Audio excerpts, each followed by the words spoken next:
Paz do Senhor, irmãos. Sei que está frio, mas nossos corações estão aquecidos pela presença do nosso Deus.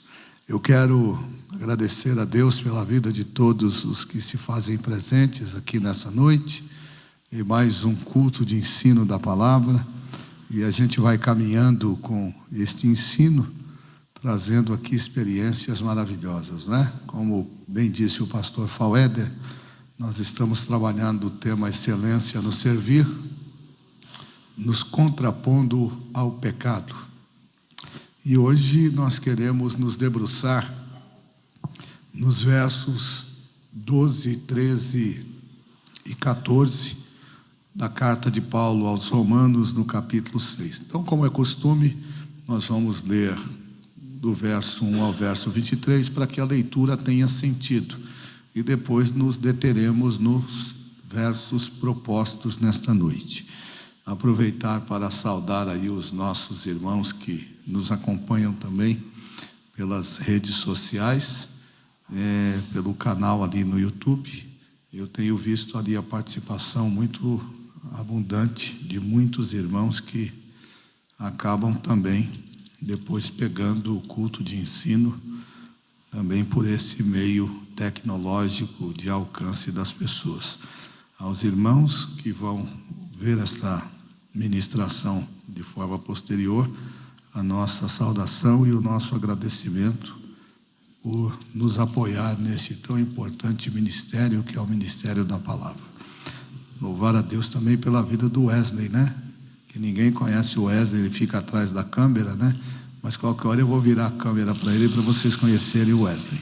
É ele quem dá toda essa formatação e tem sido um grande parceiro aqui, um companheiro neste trabalho. Vamos então para o texto bíblico, Romanos capítulo 6, verso 1 ao 23. É costume, eu vou ler o verso primeiro, na forma sucessiva, os irmãos farão uso do verso seguinte. Que diremos, pois? Permaneceremos no pecado para que a graça seja mais abundante?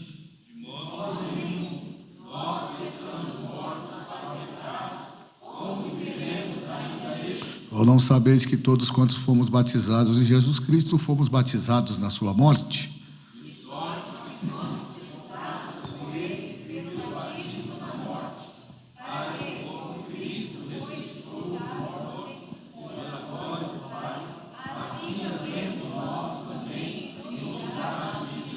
Porque se fomos plantados juntamente com ele na semelhança da sua morte, também o seremos na sua ressurreição.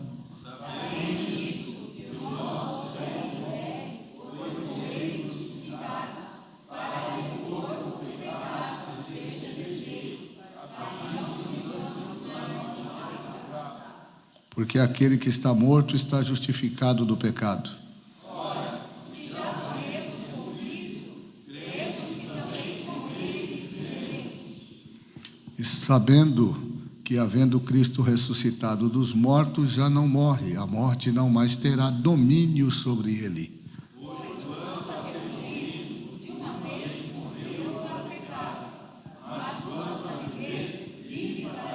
Assim também vós considerai-vos como mortos para o pecado, mas vivos para Deus em Cristo Jesus, o nosso Senhor. Não reine, portanto, o pecado em vosso corpo mortal, para obedecerdes em suas concupiscências. Nem tampouco apresentei os vossos membros ao pecado por instrumento de iniquidade, mas apresentai-vos a Deus como vivos dentre os mortos, e os vossos membros a Deus como instrumento de justiça.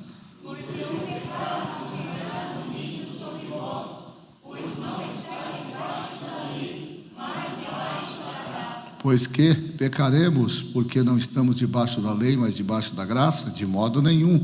Não sabeis vós que a quem vos apresentais por servos para lhe obedecer, sois servos daquele a quem obedeceis, ou do pecado para a morte, ou da obediência para a justiça. Mas graças a Deus que, tendo sido servos do pecado, obedecestes de coração à forma de doutrina que fostes entregue.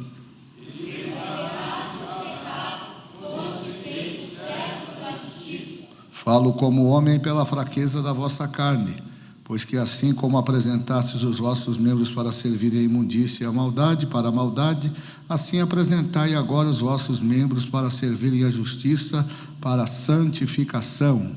Porque quando é certo o pecado, estáis livres da justiça. E que fruto tens então as coisas que agora vos envergonhais? Porque o fim delas é a morte.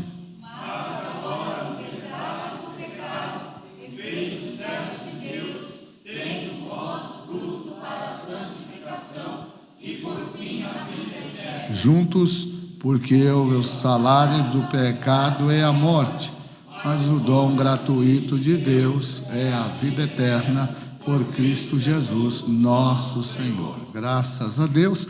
Então nós vamos orar e já nesta oração apresentar aqui os nossos irmãos, apresentar a igreja do Senhor, para que Ele possa nos abençoar. Maravilhoso e eterno Deus, graças te damos por todo o bem que o Senhor nos tem feito.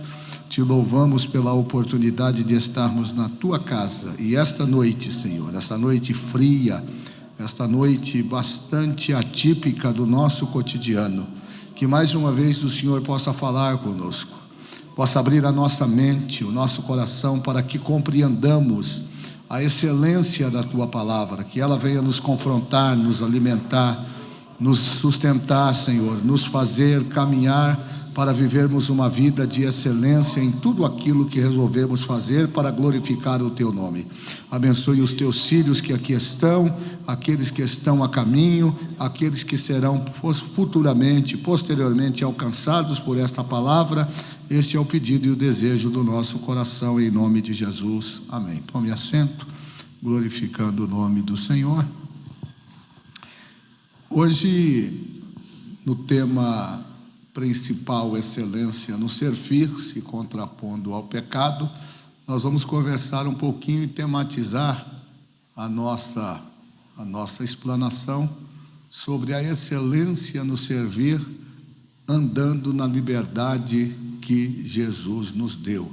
Excelência no servir, andando na liberdade ou vivendo a liberdade que Jesus nos deu.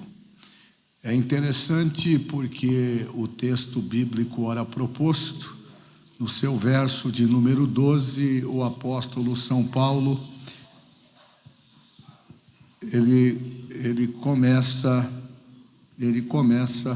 fazendo a nós uma advertência.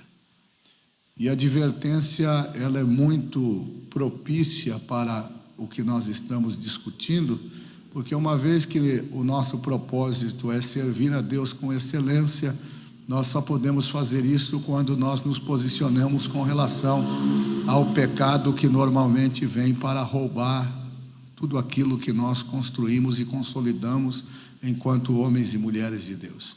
Então o texto bíblico ele é muito sucinto, mas ele é muito profundo. Ao mesmo tempo que Paulo parece falar de uma forma não incisiva, quando a gente para analisar, nós percebemos a importância e o peso que o verso 12 traz para consubstanciar e construir o que ele vai dizer a seguir.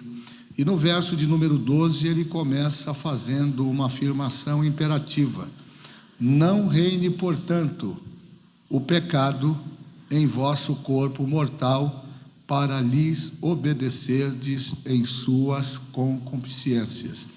Então, a primeira coisa que Paulo nos faz advertência no verso 12 é a importância que nós devemos dar à vida espiritual para que o pecado, que uma vez já foi senhor das nossas vidas, não volte a ocupar o lugar de primazia no nosso coração. E para isso ele vai usar esta expressão, não reine, portanto. Perceberam aqui que a palavra portanto, ela não está colocada em termos de obrigatoriedade? O portanto aqui ele está colecionado num ambiente de absoluta manifestação de vontade no que tange a você escolher ou não pecar. Ele está colocado diretamente nesse sentido. Não reine, portanto, o ato aqui é condicional. A orientação do apóstolo é uma oração incisiva, é uma declaração incisiva, melhor dizendo, é uma afirmação incisiva, mas colocada num ambiente condicional. Não reine, portanto, ou seja, Paulo está deixando dentro do ambiente do seu livre-arbítrio a possibilidade de você escolher como é que você quer tratar este tema. E ele então vai dizer: não reine, portanto, o quê? O pecado. Todos nós sabemos que o pecado, cuja titularização fundamental está atrelada ao fato de nos fazer errar o alvo, não é? É de lá que vem a palavra amartia, que quer dizer errar o alvo. Então ele está dizendo: não reine, portanto, o quê? O pecado, aquilo que te faz errar o seu alvo, aquilo que compromete a sua vida espiritual, a sua estrutura de vida cristã.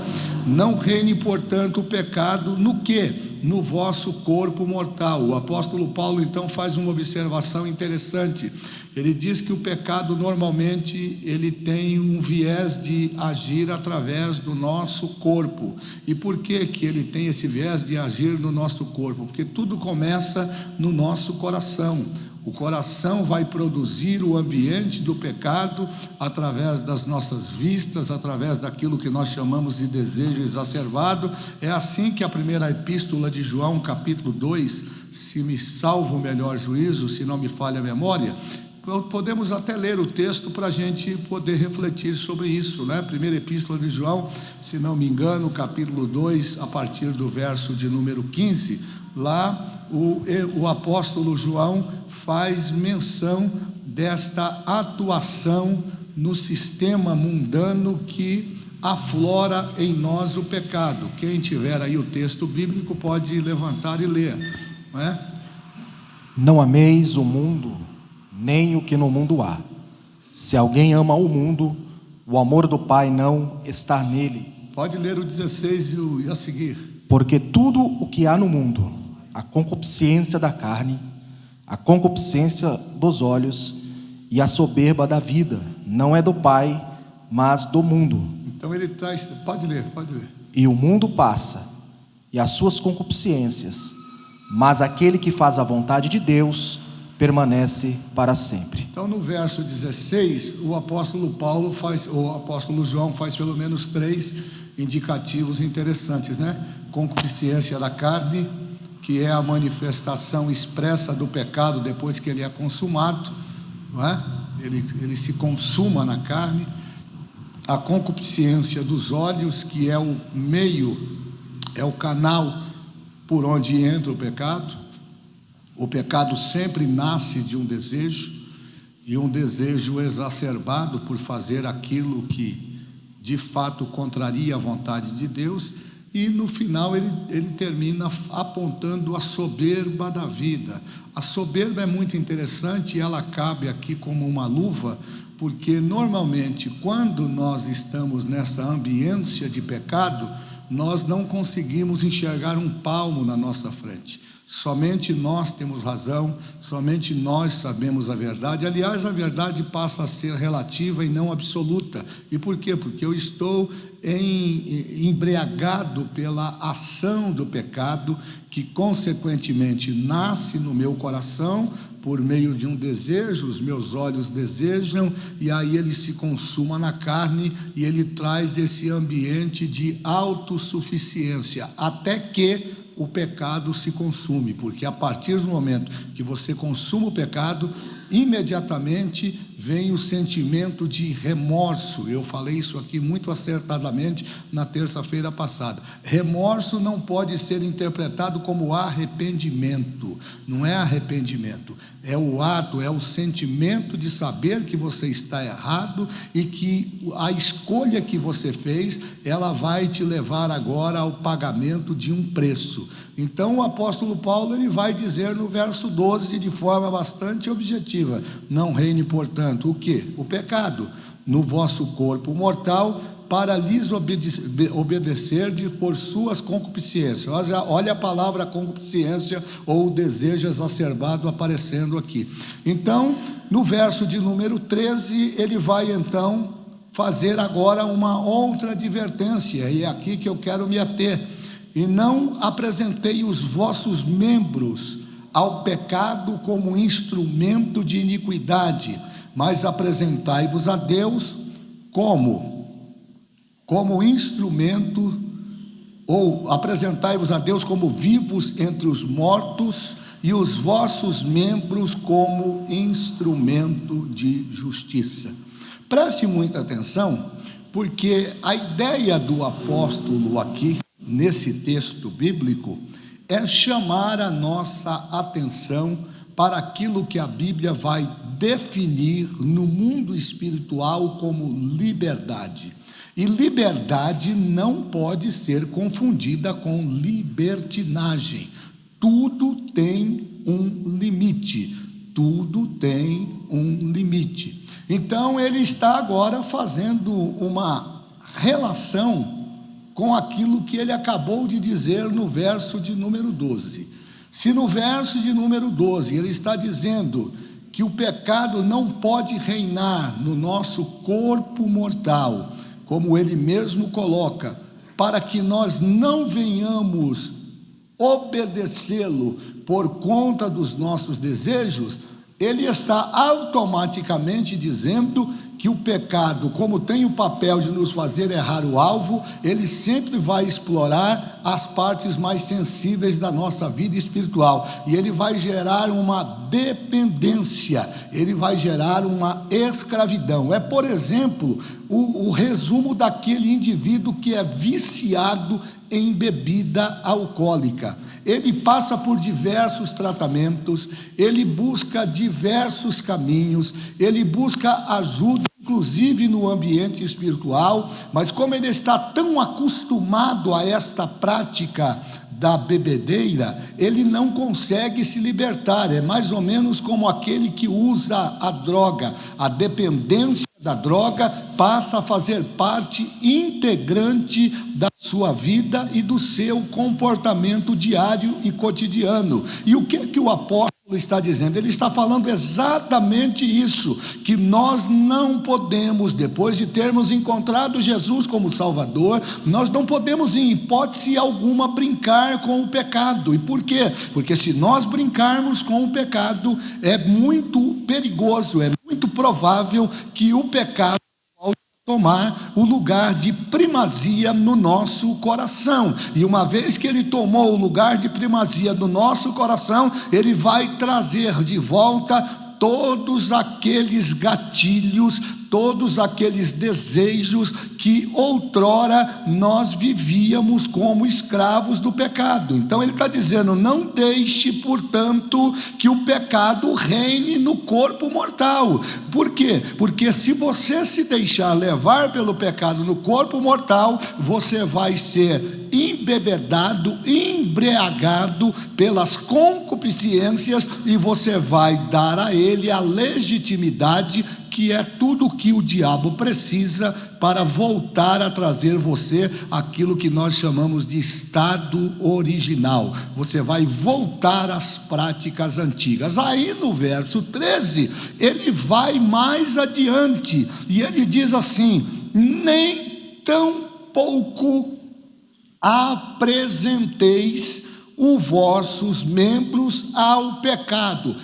Subentenda-se aqui que ele usa o verbo apresentar para dizer que uma vez que nós não podemos deixar reinar o pecado no nosso corpo mortal, nós precisamos então proteger o nosso corpo de todas as artimanhas, de todas as ações perpetradas pelo diabo para nos fazer voltar às práticas pecaminosas. E eu achei tão fantástico essa declaração. Ele faz um apelo aqui imperativo também: não tão pouco, ou nem tão pouco, permita ou se deixe apresentar os membros do quê? Os membros do seu corpo ao pecado por instrumento de iniquidade, mas apresentai-vos a Deus como vivo dentre os mortos, e os vossos membros a Deus como instrumentos de justiça.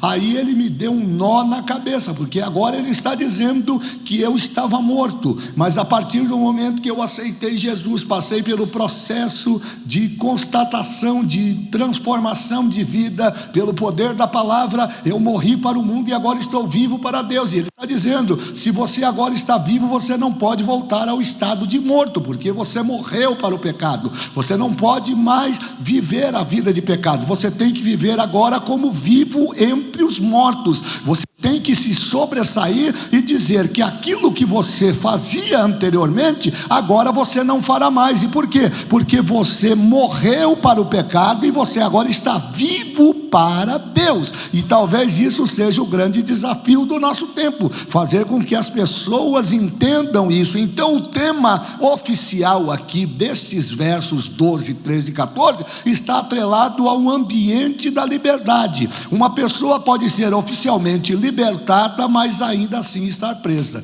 Esse é o desafio. Quando, por exemplo, você vai para o sistema carcerário, o Estado ele tem uma dificuldade muito grande de trazer os indivíduos que passaram muitos anos no sistema prisional para incluí-los ao ambiente social novamente. Para quem não sabe, a ideia da prisão, na sua originalidade, é a ideia de recuperação e inserção desse indivíduo que afrontou a lei e que por ela foi punido, para que ele seja novamente reintegrado ao convívio social. Então ele é tirado do convívio social pela prática do crime que ele praticou, que ele executou. Ele passa um período aprisionado como regra, como forma de puni-lo pela sua desobediência ou pelo crime que cometeu, e dentro deste período ele deve, ou o Estado deve trabalhar para reinseri-lo no ambiente social. Então é muito comum, e a gente vê muitos programas do governo, né, tanto do governo federal como do governo do Estado, no ambiente que trata da população carcerária, tratando deste tema. E não é muito incomum nós vermos indivíduos que passaram muitos anos na cadeia, reclusos da liberdade, quando saem para viver esse ambiente de liberdade, eles não se encontram, parece um peixe fora d'água. E por quê? Porque passaram anos aprisionados, anos atrás das grades, e ali aquele sistema educacional, pedagógico, que tinha ou que tem como fator fundamental recuperar esse indivíduo e reinserir a sociedade, muitas das vezes não é alcançado por conta de N motivos que são resultado, muitas também das vezes, da ineficiência do Estado. Então preste muita atenção, porque se uma pessoa vive numa prisão e depois ela é libertada, muitas vezes ela ainda pensa e ela ainda age como prisioneira. Então, normalmente, isso é muito perceptível, que o indivíduo que passou muitos anos na prisão, ele, por exemplo, ele não consegue a reinserção no ambiente social. Uma das coisas que chama muita atenção é que ele se torna recluso. Ele é uma pessoa que tem dificuldade de fazer amizades, ele tem dificuldade de se aproximar de pessoas, ele é um indivíduo que quer ficar sozinho, porque mesmo estando em liberdade, ele não encontra estrutura, ele não encontra ambiente no mundo social para que ele possa ser reintegrado. Ou seja, os hábitos de liberdade ainda não estão arraigados em sua vida, e aí ele tem essa dificuldade de inserção social. O que é que o apóstolo Paulo está tratando aqui exatamente? Aqui Paulo vai mostrar para a gente como desenvolver hábitos de liberdade na nossa vida cristã depois que nós rompemos com o pecado. Uma vez que rompeu com o pecado, nós não podemos mais deixar que o pecado tenha primazia sobre a nossa vida. Nós precisamos lutar de todas as formas, nós precisamos encontrar caminhos, e os caminhos eles estão produzidos na palavra de Deus, para que através da nossa comunhão com o Senhor, nós possamos então viver uma vida ambientizada à luz da palavra de Deus. E aí eu faço uma crítica construtiva, por exemplo, aqueles indivíduos que não têm prazer de estar na igreja. A igreja é o melhor lugar para se estar, a igreja é o melhor lugar para a reinserção da nossa vida espiritual e também da nossa vida social. É na igreja que nós aprendemos muitas coisas. Eu, por exemplo, tive a oportunidade de ver o meu pai, que tinha uma baixa escolaridade, mas que aprendeu a ler a Bíblia na igreja, frequentando a escola dominical. E se brincasse, irmã Ana, papai lia melhor do que eu. E por quê? Porque a igreja ele tem também não somente esse ambiente de cuidado espiritual, mas também de inserção no ambiente físico e social. Então, uma vez que a gente rompe para o pecado, por que é importante estar na igreja? Porque quando a gente está na igreja, nós vamos fazendo com que essa liberdade que nós professamos, ela se manifeste de forma perceptível na nossa vida, e com isso nós nos revestimos, nós nos protegemos de sermos alcançados ou engodados pelas ações que o pecado normalmente produz aí na nossa vida, através de ações cotidianas e diárias. Então Paulo está tratando justamente disso. Ele está falando que uma vez que nós passamos pelo processo de liberdade, de libertação do pecado, nós precisamos agora tomar cuidado para não voltarmos àquilo que nós chamamos de status quo, o status original, de como nós éramos antes, e colocando em comprometimento a nossa vida espiritual. Eu não sei se eu comentei com vocês uma história interessante que eu li, sobre dois irmãos que na época eles ocupavam uma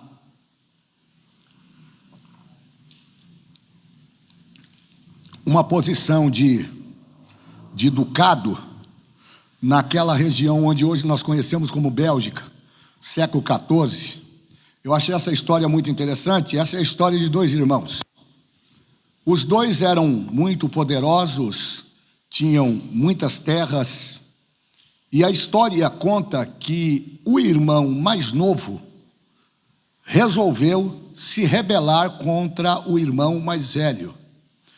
O irmão mais velho era aquele que detinha a titularidade da terra ou das terras daquela família, e ele, por ser o titular da terra, ele exercia com muita tirania o seu domínio sobre os seus demais familiares e sobre os seus empregados.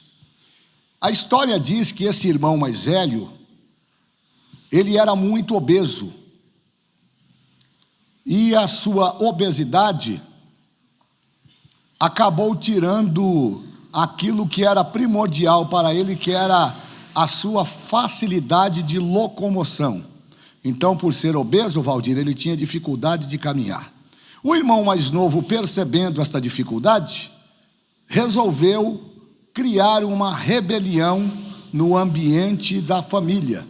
E essa rebelião gerou uma guerra, uma disputa entre eles. A história diz que esse irmão mais novo, o pastor Aguinaldo, ele ganha esta batalha e ele resolve agora punir o seu irmão mais velho, destronando, tirando a ele aquele título de duque que ele tinha e que sustentava, porque também era uma forma de ostentar poder e ostentar autoridade. O irmão mais novo então tira tudo dele, tira as suas terras, e uma coisa inusitada acontece nessa história. O irmão mais novo, para punir o irmão mais velho, ele resolve dentro da propriedade construir, irmã Madalena, um quarto. E esse quarto tem janelas, mas tem somente uma porta. Ele coloca o seu irmão mais velho, obeso, dentro daquele quarto. Só que ele, na construção, ele não permite que sejam colocadas grades nas janelas e nem na porta.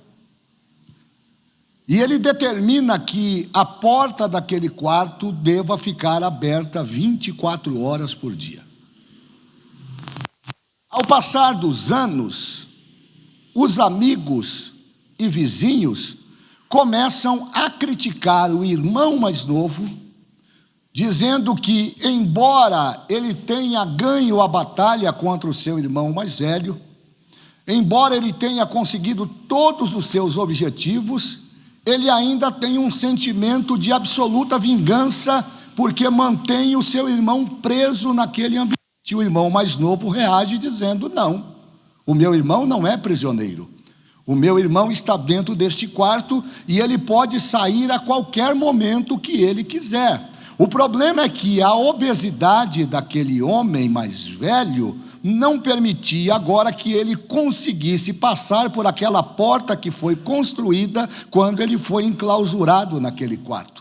Então o irmão mais novo disse: se ele entrar num regramento de economia da própria alimentação, se ele fizer uma dieta ajustada, ele poderá perder peso, e perdendo peso ele poderá sair pela porta ou pela janela. Ele pode escolher, e se isso acontecer, eu não terei dificuldade nenhuma de devolver a ele as terras que lhe tirei e também a posição que ele ocupava de dinastia na família.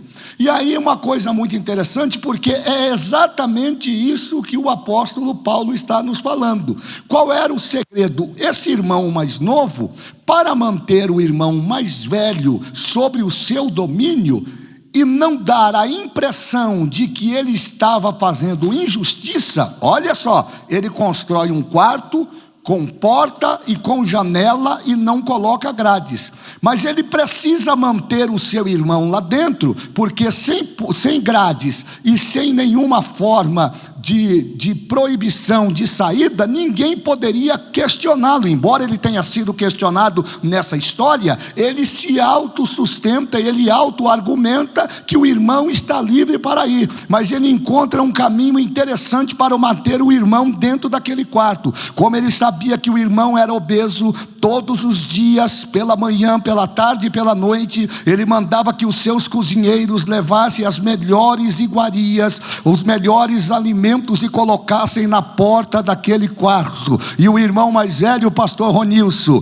por não conseguir trabalhar o elemento da gula, ele se alimentava, e quanto mais ele se alimentava, mais obeso ele ficava, e quanto mais obeso ele ficava, mais ele via fugir pelos seus dedos, pelas suas mãos, a probabilidade de liberdade. O irmão mais novo dizia: se ele quiser ir embora hoje, ele pode ir, é só ele passar pela porta e sair daqui. Mas a obesidade daquele homem não permitia que ele passasse pela porta. É exatamente isso que o pecado faz com a gente. Cristo nos libertou da maldição da lei, escreve Paulo aos Gálatas, fazendo-se maldição por nós, porque está escrito: maldito todo aquele que for pendurado no madeiro. Aí nós recebemos um banho de graça, recebemos perdão dos nossos pecados, temos o nosso nome escrito no livro da vida, mas de repente nós somos influenciados pelas circunstâncias que estão à nossa volta, e nós permitimos que novamente o pecado venha a reinar sobre nós. Quando o pecado começa a reinar sobre nós, ele nos leva àquele estado anterior que nós vivíamos, e aí a gente não consegue se livrar. E aí o diabo vai alimentando o que? Os nossos desejos e as nossas concupiscências, as nossas vontades, as nossas mazelas. E à medida em que ele vai alimentando, a gente vai ficando obeso no ambiente espiritual, e quando a gente percebe, já está distanciado de Deus. Isso é poderoso, irmãos. E aí eu entendo porque Paulo justifica no verso 30 do capítulo 11 da primeira carta aos Coríntios: por causa disso há entre vós muitos fracos, muitos doentes e muitos que dormem. Porque se nós nos julgássemos a nós mesmos, se nós tivéssemos, pastor Manuel Oliveira, a possibilidade de fazer uma autoavaliação e um autojulgamento para nos punirmos, nós não seríamos capazes de ajustadamente fazer isto.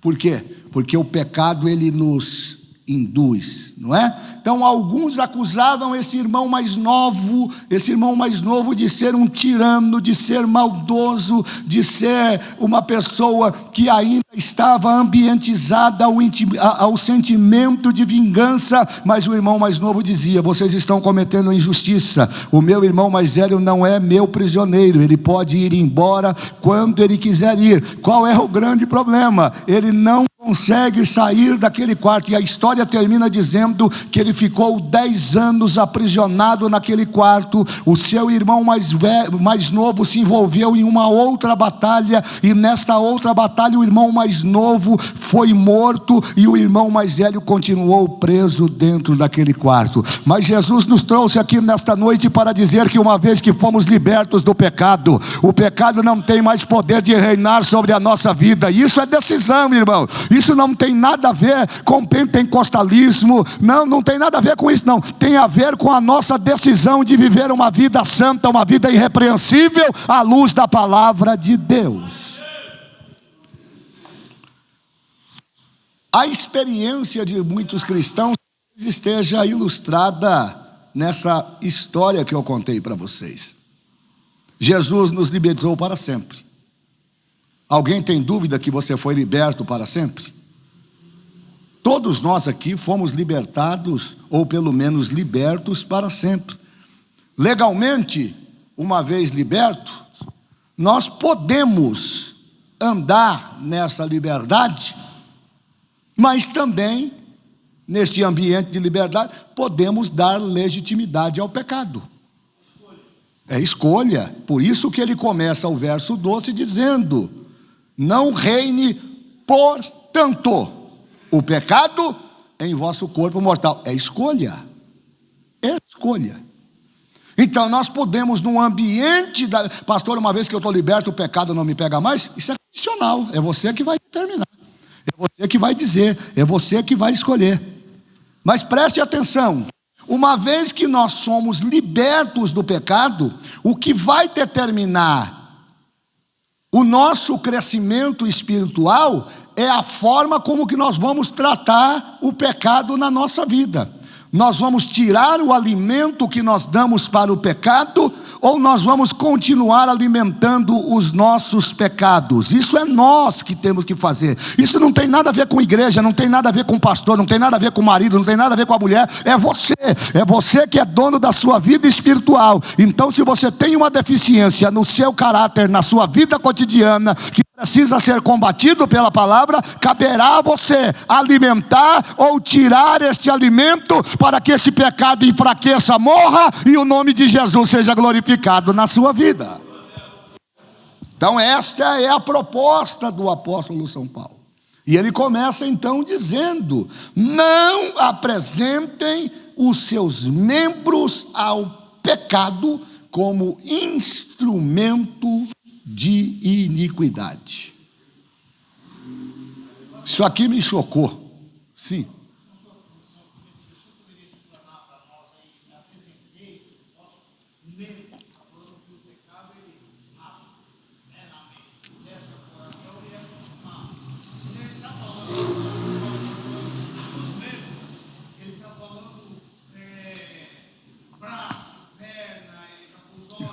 Eu vou chegar aí, pastor. É exatamente isso. Ele está falando do corpo.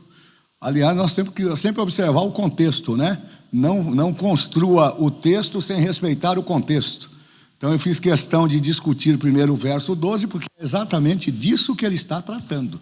Ele está falando do pecado no nosso corpo mortal. Logo, quando ele se refere a membros, ele está dizendo de partes do nosso corpo que podem contribuir para alimentar ou para matar o pecado.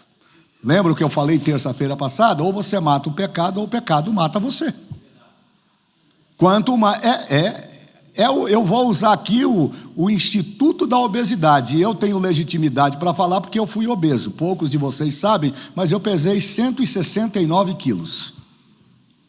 Agora pensa num homem pesando 169 quilos com 1,68 m de altura. Eu me lembro que quando eu estava no ápice da obesidade, eu fui entrar num ônibus para ir ao centro da cidade. E eu passei pelo constrangimento de ficar enroscado na catraca. Não ia e não voltava.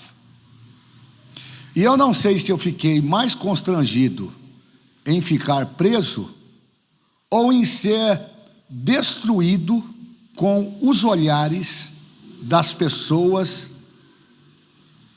que parece que se voltaram todas no mesmo momento para aquela cena.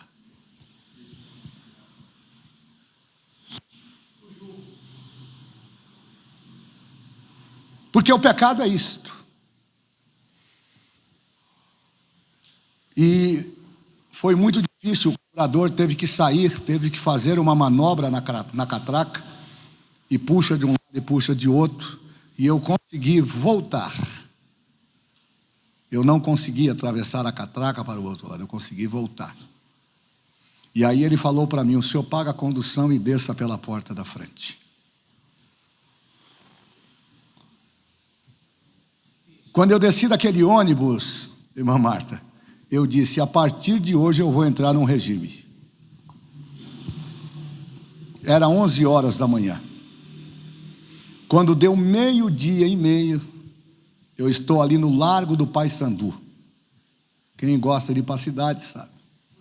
E eu era o cliente número 1 do churrasquinho de gato lá, do churrasco grego. Quando eu passei ali nos fundos do Teatro Municipal, que eu ia lá para a Avenida Rio Branco, que eu vi o churrasquinho grego, eu desmanchei tudo aquilo que eu tinha falado meia hora antes. Comi 1, comi 2, comi 3, comi 4, e ele vai dando aquele suquinho, que aquele suquinho engana, o que suco engana. Quanto mais você come, que ele bota muito sal na carne, o sal estimula o seu paladar, e aí ele te dá o suco, aí o suco enche o bucho, você fica inchado, mas quanto mais você come, mais você quer comer. Eu esqueci tudo. A Elaine está embaixo, eu me preparei 2 vezes para fazer a cirurgia bariátrica. Na primeira vez, tudo certo, o médico falou para mim: está marcado. Fui para o hospital. Quando dormiram no ponto, eu saí pela porta do fundo e fui embora. Não disse que ninguém ia me operar, não. Aí, na segunda, eles ficaram mais espertos. Cheguei 6 horas da manhã para o hospital, lá na cidade. Aí veio uma japonesinha, pequenininha, desse tamanho. Uma fala dócil, irmã Ana. Até hoje eu ouço a voz daquela enfermeira. Ela veio, encostou do meu lado: o senhor está bem? Eu estou muito bem, obrigado, estou com fome, queria tomar café. Ela diz: mas agora o senhor está em jejum, não pode tomar café. E ela pegou o meu braço e, conversando, a parte que eu me lembro é que ela virou o meu braço. Não lembro mais o que foi que ela fez. Mas ela me deu uma injeção que eu não percebi. Quando eu acordei, eu já estava no quarto operado. E a minha cirurgia bariátrica é aquela cirurgia chamada capela, que abre. Me cortaram uma parte do intestino delgado para que eu, de fato, conseguisse perder peso num ambiente de qualidade de vida. Porque o que nós precisamos entender aqui é que quando você opera o indivíduo da obesidade mórbida, você está primeiro agredindo o corpo. Por quê? Porque você está desestruturando aquilo que foi feito de forma original. Você já parou para pensar? Quando você compra um carro que você não coloca óleo e funde o motor, e você manda fazer o motor de novo, o carro fica a mesma coisa? A mesma coisa é esse ambiente na cirurgia. Mas veja como que o pecado é atraente. O que eu operei foi o estômago. Cortei lá o intestino, reduziram o meu estômago, mas a cabeça... Eu me lembro quando eu cheguei em casa, primeira semana de recuperação em casa, irmã Wanda. Num domingo, aí os crentes tudo quer vir visitar você. E aí, quer vir visitar, você tem que fazer almoço. E o médico falou para a missionária Elaine: a senhora vai ter que administrar ele, porque ele vai ficar 15 dias só tomando Gatorade. Irmão, se eu for na sua casa, por favor, seja meu amigo, cuide do seu pastor, não compre esse negócio de Gatorade. Eu tenho pavor desse negócio, de tanto que eu tomei. De tanto que eu tomei. Então eu estou lá na sala e as visitas em casa. Aí chegou a hora do almoço. Me lembro como se fosse hoje. Até o cheiro da comida fica impregnado na mente. Todo mundo almoçando, eu dei uma olhada. E cabeça de gordo sempre vai ser de gordo. Não tem jeito. Oi? Por quê? Mas é que está aqui, ó. Aprenda isso é pedagógico. Eu vou aplicar isso agora na vida espiritual. Então todo mundo comendo, e aí a Elaine foi lá com um pratinho de sopa. Não era nem sopa, pastor Manuel, era caldo mesmo. Uma canja não, porque canja tem uns pedacinhos, né? Não podia comer aquilo porque não descia. Era uma água quente com uns pedacinhos lá a casca do pimentão, para dizer que tinha alguma coisa. Aí eu fiquei bravo. E aí o médico falou, mas você tem que se preparar, porque isso é psicológico, você tem que preparar a sua cabeça. Você operou o estômago, mas você tem que agora operar a sua cabeça, para você entender que agora o seu estômago não suporta mais a quantidade de comida que você tinha. E é interessante, porque o corpo humano, ele é tão interessante. Eu operei o estômago, Wilson, mas o meu organismo continua produzindo a mesma quantidade de saliva que vai para o estômago para digerir o alimento. Então eu desejo aquele alimento, eu fico apaixonado, eu quero comer, e aí eu coloco um pratão, só que eu esqueço que aquela comida não cabe mais. É exatamente isso que o apóstolo Paulo está dizendo aqui, quando ele está tratando do pecado. Ele está dizendo, Jesus te tirou do ambiente do pecado, você estava no charco de lodo, você estava esquecido, estava amaldiçoado, estava morto espiritualmente, aí Jesus veio e te deu um banho de graça, te deu um banho de transformação, pelo poder desta palavra. Não é invenção, não é conversinha de pastor, não é conversinha de pregador de internet, é esta palavra que confronta, que transforma, que anima. E aí, o que é que você faz? Mas eu vou dar uma espiadinha. Então, vai espiar. Vai espiar. Porque à medida em que você for espiando, você não pode esquecer que o que mudou em você não foi o seu corpo e nem a sua mente. Não tem lavagem cerebral, meu caro. Quando você aceita Jesus, eu já cansei de explicar aqui. O que nasce de novo em você não é o teu corpo e nem a sua mente, é o teu espírito. Seu espírito que está religado. Já expliquei aqui, já falei da tricotomia, na visão bíblica e na visão filosófica. O homem é um ser composto de 3 princípios fundamentais: corpo, alma e espírito. Quando você aceita Jesus, o que nasce em você? O corpo, a alma ou o espírito? O espírito. O espírito que estava afastado de Deus. Todos os pecados destituídos estão da glória de Deus. Romanos 3, 23. E o corpo, pastor? O corpo é o ambiente que guarda a alma, a sede das emoções, aquilo que nós chamamos lá de psique. Tudo nasce aqui. Quando a Bíblia fala de coração, Provérbios 4, 23, de tudo que se deve guardar, guarda do teu coração, porque dele provém a saída da vida. Ele não está falando desse coração, não. Ele está usando aqui uma linguagem figurativa, porque o coração é o centro, é o músculo que bombeia sangue para as artérias a cada 23 segundos. Vai aí uma aulinha de biologia, porque senão você não aguenta. Então esse músculo que está aqui no centro do seu peito, que é uma bomba, ele vai bombeando sangue para as suas artérias, vai alimentando as células e vai permitindo que esse corpo, essa carcaça aqui fique de pé. Da mesma forma, se você tem a palavra de Deus no seu coração, na sua mente, e como é que você recebe? É como se você estivesse recebendo sangue na sua mente, na sua vida espiritual, para se fortalecer em Deus. Significa dizer que quanto mais você lê Bíblia, mais funciona o seu coração espiritual. Quanto mais você se aproxima de Deus, mais você fica santificado em Deus. Quanto mais você glorifica Ele,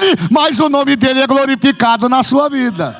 Agora a gente fica no TikTok, fica no WhatsApp, fica no Facebook, fica falando mal de um, fica falando mal do outro, fica brigando por coisas elementares, brigando por causa de dinheiro, brigando por causa de herança, brigando por causa de cargo, brigando por causa de posição, e nós esquecemos que a excelência do servir está em viver uma vida de liberdade com Cristo.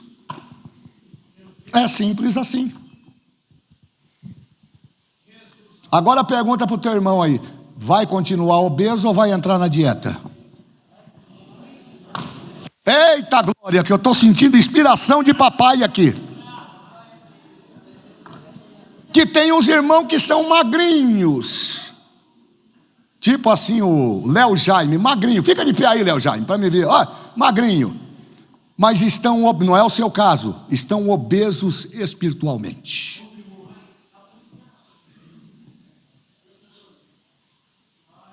E a obesidade espiritual, pastor Ronilson, tem levado muitas pessoas a se afastarem de Deus. Mas vamos lá que eu preciso ganhar tempo.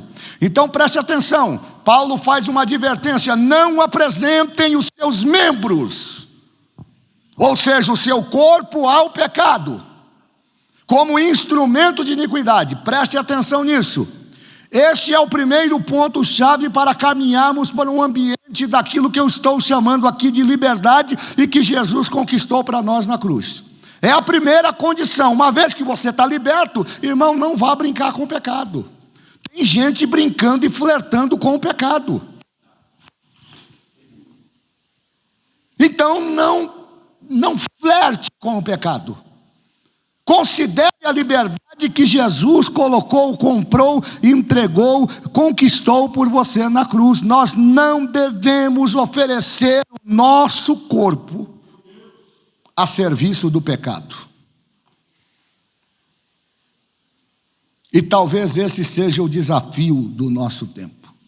Se você pegar aí essas... Tem tanta Bíblia agora, né? Tanta Bíblia, mas eu acho que a King James, talvez ela tenha uma melhor tradução para o que eu vou aplicar.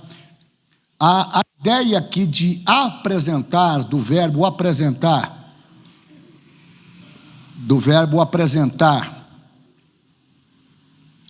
os vossos corpos como instrumento de iniquidade, nos trazem uma ideia interessante. O que ele está querendo dizer aqui? Eu até abri aspas aqui para dividir com vocês. Não permita que nenhuma parte do seu corpo se torne instrumento de iniquidade para ser usado para pecar. E eu queria que você repetisse isso comigo. Não permita. Mas eu quero que você me ajude a pregar. Fale alto, eu preciso ouvir. Eu preciso ouvir. Não permita que nenhuma parte do seu corpo se torne instrumento de iniquidade para ser usada para pecar. Isso significa dizer o quê? Que você é guardião do seu corpo. Você é guardião do seu corpo. Você é guardião do seu corpo. O seu corpo é templo do Espírito Santo de Deus, e ele deve ser usado para glorificar e bendizer o nome de Jesus. Seus membros são as partes do seu corpo. Respondo à pergunta do Ronilson: o que são os membros mencionados por Paulo? São partes do seu corpo. Os lábios são partes do seu corpo? Sim ou não? Os olhos são partes do seu corpo? Mãos, mente e assim por diante são partes do seu corpo? Então não permita que estes membros sejam usados como instrumento de iniquidade para que você venha pecar contra Deus. A ideia aqui é muito prática. Você tem olhos? Lógico que tem. Não coloque os seus olhos a serviço do pecado. Cuidado, irmão, com o que você está olhando. Cuidado aonde os teus olhos estão indo. Cuidado com os teus olhos. Jesus falou que se os teus olhos forem bons, todo o teu corpo terá luz. Capítulo 6 do Evangelho de Mateus, no ambiente das bem-aventuranças. Agora, se os seus olhos forem maus, Jesus traduz esta maldade no ambiente da escuridão. Todo o teu corpo será treva. Então tome cuidado, porque se os seus olhos forem colocados a serviço do pecado, você estará comprometendo o seu corpo e alimentando as concupiscências, como ele diz no verso 12. Não reine, portanto, o pecado em vosso corpo mortal, para lhes obedecerdes em suas concupiscências. Você tem ouvido? Então tome cuidado. Não coloque os teus ouvidos a serviço do pecado. O que nós temos enfrentado no ambiente da igreja, de problemas relacionados às más conversações, e tudo começa no ouvir. Não seja um agente potencializador de contendas, porque você foi chamado para servir a Deus com excelência. Você foi chamado para se contrapor ao pecado. Você foi chamado para enfrentar o pecado. Você foi chamado para fazer a diferença, até porque você agora é morto. Morto para quê, pastor? Morto para o pecado, mas vivo para Deus. Então se comporte como um vivo entre os mortos. Não fique usando camuflagem para se autoapiedar, como Paulo fala lá a Timóteo, né? Aqueles que se apresentam com aparência de piedade, mas negam a eficácia dela. Uma cara de bonzinho, mas uma língua.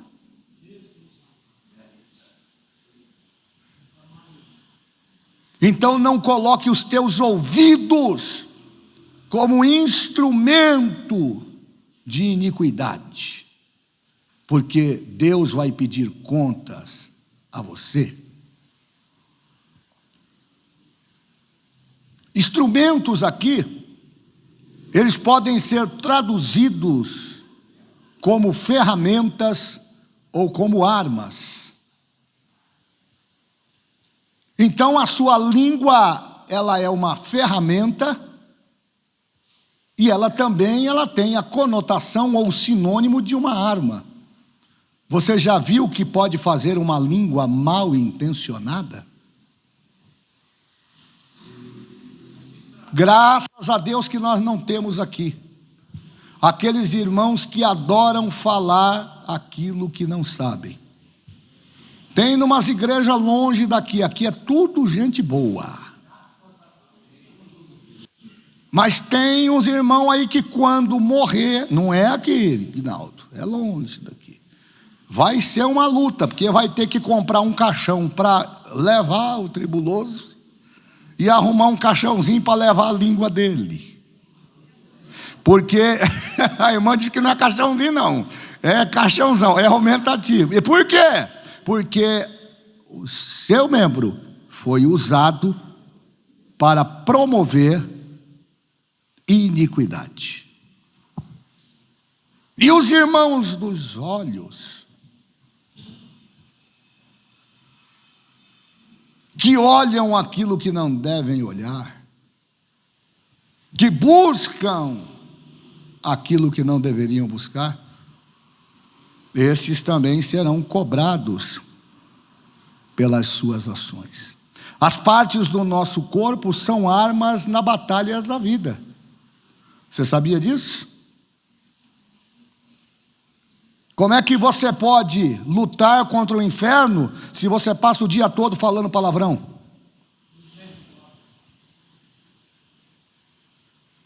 Ah, pastor, mas é um momento de raiva. Não, você não nasceu de novo, meu caro.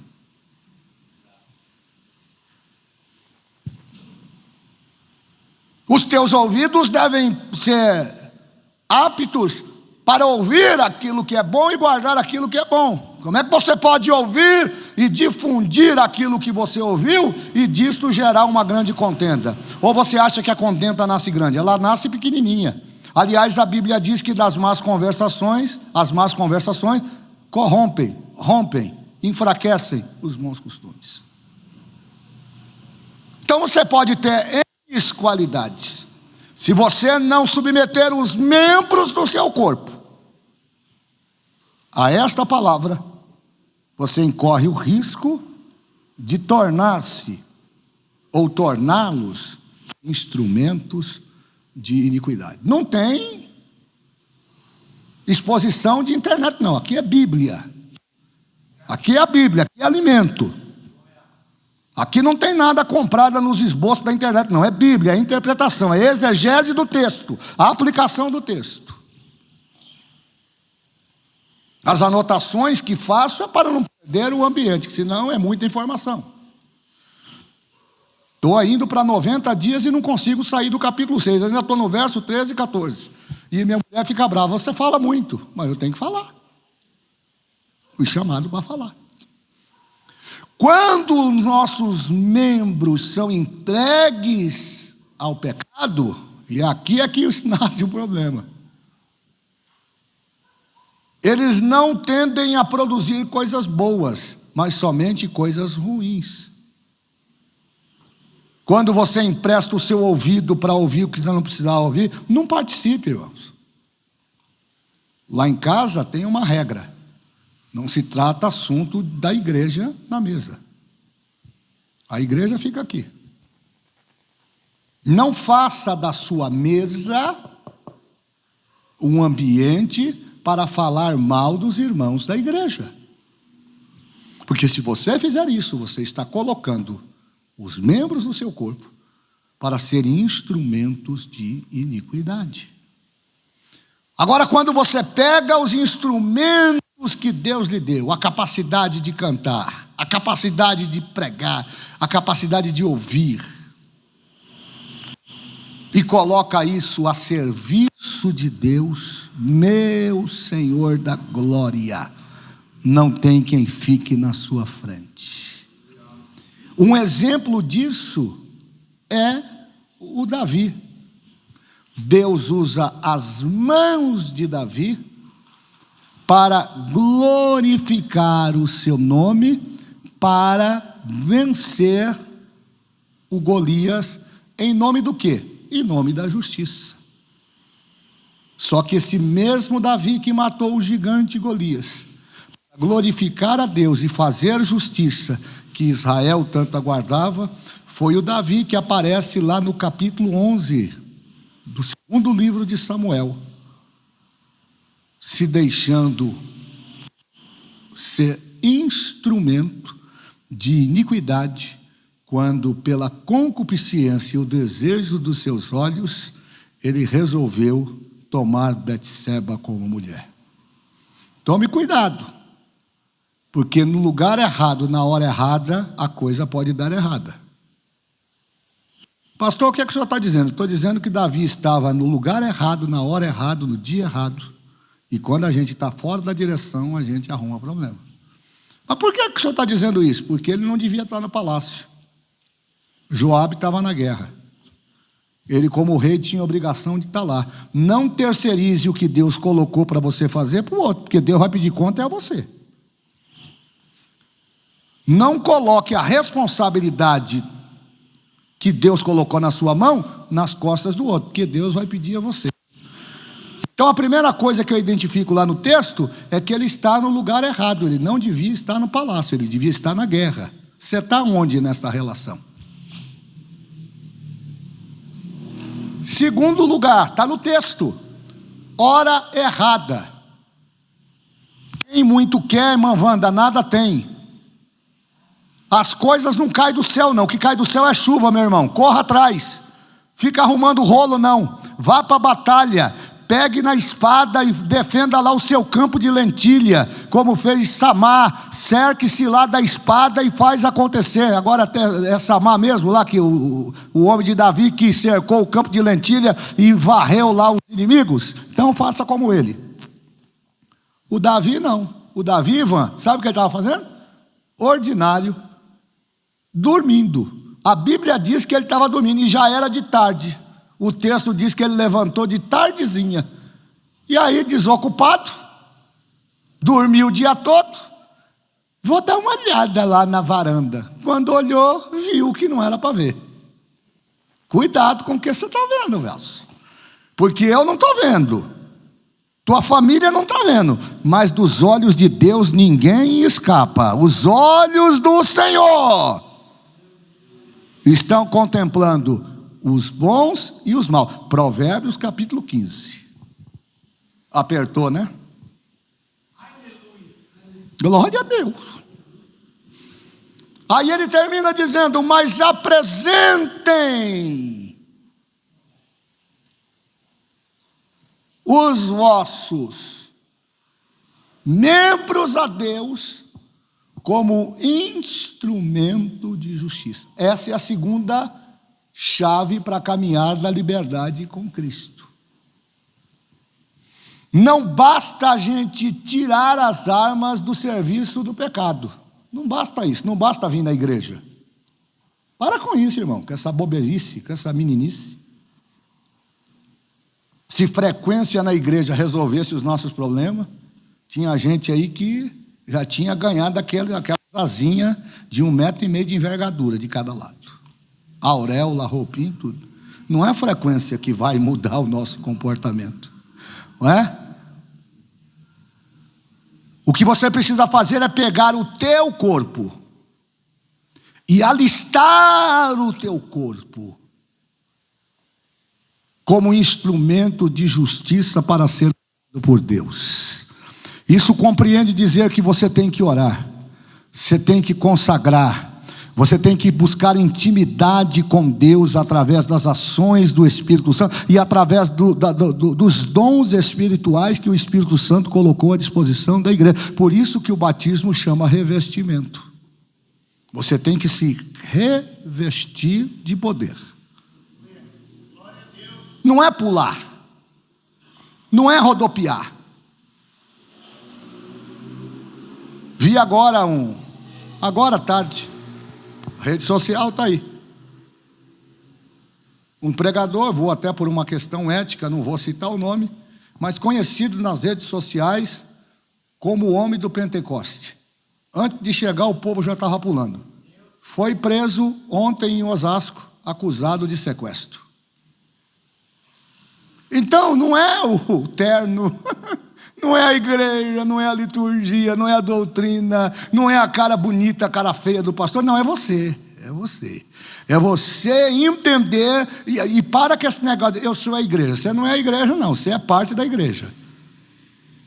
Ninguém aqui é a igreja não, ninguém tem a mão furada. Eu sou a igreja, não, você não é a igreja coisa nenhuma. Você é membro do corpo de Cristo. Portanto, você faz parte da igreja. Então você, como diz Jesus lá, não é? Paulo diz que nós somos inseridos lá como enxertados na oliveira. Eu acho que é o Evangelho de João que fala isso. O jambuzeiro bravo enxertado na oliveira. Então nós éramos gentios, Jesus foi lá, nos colocou, nos enxertou lá e nos fez alcançar a salvação para glorificar e bendizer o seu santo nome. Então não basta tirar as armas do serviço ao pecado.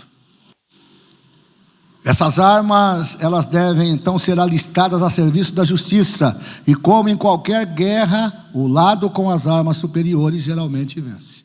Imagina uma igreja que ora. Imagina uma igreja que ora.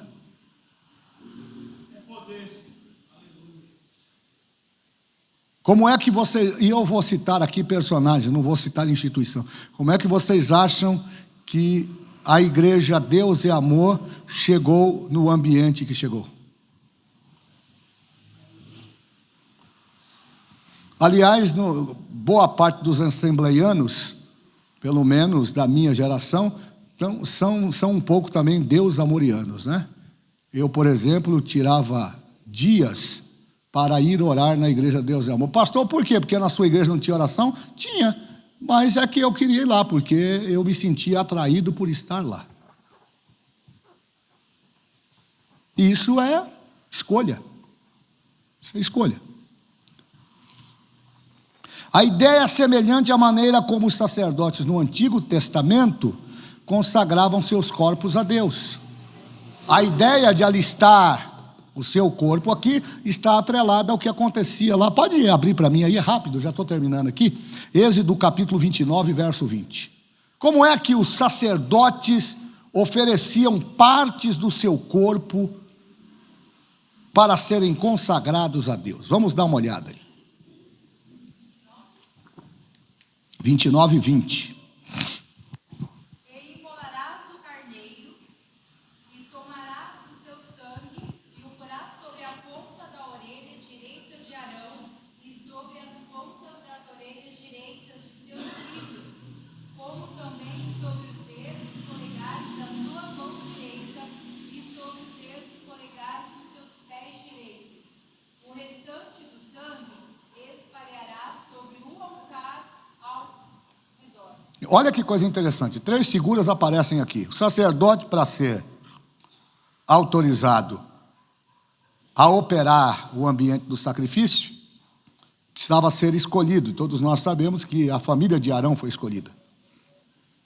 Mas determinadas atividades delegadas aos sacerdotes exigiam que ele consagrasse parte do seu corpo para a execução daquelas atividades. Você está pensando que as coisas na casa de Deus é bagunçada?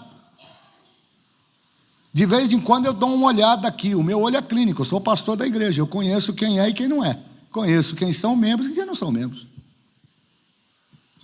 Então eu tenho tido algumas resistências aqui, algumas discussões, agora bem mais amenas, mas eu cheguei a ver aqui pessoas que não faziam parte do hall de membros da igreja aqui no meio da orquestra. Não, mas como é que pode? Quem é? Da onde veio? Não sei, chegou aí, sentou e... Não. Tem um padrão. Você sabia que Deus tem um padrão de qualidade com as coisas? Você sabia que as coisas não são bagunçadas? Você sabia que Deus exige no ambiente da adoração aquilo que nós chamamos de santidade? Então, para determinados ofícios, Arão e os seus filhos tiveram que submeter essa regra, aquilo que eu vou chamar aqui de controle de qualidade. Agora preste atenção no detalhe. O sangue do animal é colocado sobre a mesa e com o dedo é colocada uma gota de sangue na orelha. O sacerdote é aquele que vai ouvir as confissões e o pecado do povo. Imagina um sacerdote cuja audição esteja comprometida, que não saiba a diferença de ouvir e de escutar. Sabia que tem diferença de ouvir e escutar? Então o sangue, ele tem esse papel de representação. Era Deus dizendo: eu estou consagrando o teu ouvido, a tua audição ao meu serviço. Você agora será separado para ouvir e apresentar diante do meu altar todas as situações do povo. Aí tem mais, tá? É detalhe. Polegar da mão e do dedão do pé. As mãos, elas têm uma função muito interessante, principalmente no ambiente espiritual, porque as mãos, elas falam de construção. Não dá para você construir as coisas sem o uso das mãos. Então percebam que no ambiente da excelência no servir, a igreja só se fortalece quando nós aprendemos a construir coisas. Então nós precisamos ter em mente que nós não fomos chamados para construir muros. Fomos chamados para construir pontes. Então você é um agenciador, você é um anunciador, você é um construtor chamado por Deus para construir pontes, para que a obra do Senhor cresça e o nome dele seja glorificado. Agora, se você usa as suas mãos para, em vez de construir, destruir, você foge do propósito de Deus. E os pés? Já que o sangue vai no polegar e no dedão do pé. Os pés, eles falam de caminhada. Nosso descanso não é aqui. Se os nossos pés não forem ungidos, nós não haveremos de chegar a lugar nenhum. Então é uma aplicação bem simples, bem coloquial, até em função da exiguidade do tempo, mas essa é a ideia. O sangue sacrificial era aplicado na orelha, no polegar, no dedão do pé, mostrando que aquelas partes do corpo e todas as outras as partes pertenciam a Deus e deveriam ser usadas para a sua glória. Então dá uma olhada para o teu irmão e diga aí para ele: o teu corpo, mas diga aí em alto e bom som, o teu corpo deve ser usado para glorificar e bendizer o nome de Jesus. Amém, meus irmãos? Já terminou o meu horário, eu não posso continuar mais. Terça-feira termino aqui essa segunda parte. Vamos falar um pouquinho aí sobre apresentarmos a Deus agora ressuscitado dentre os mortos, tá? Vamos estar em pé.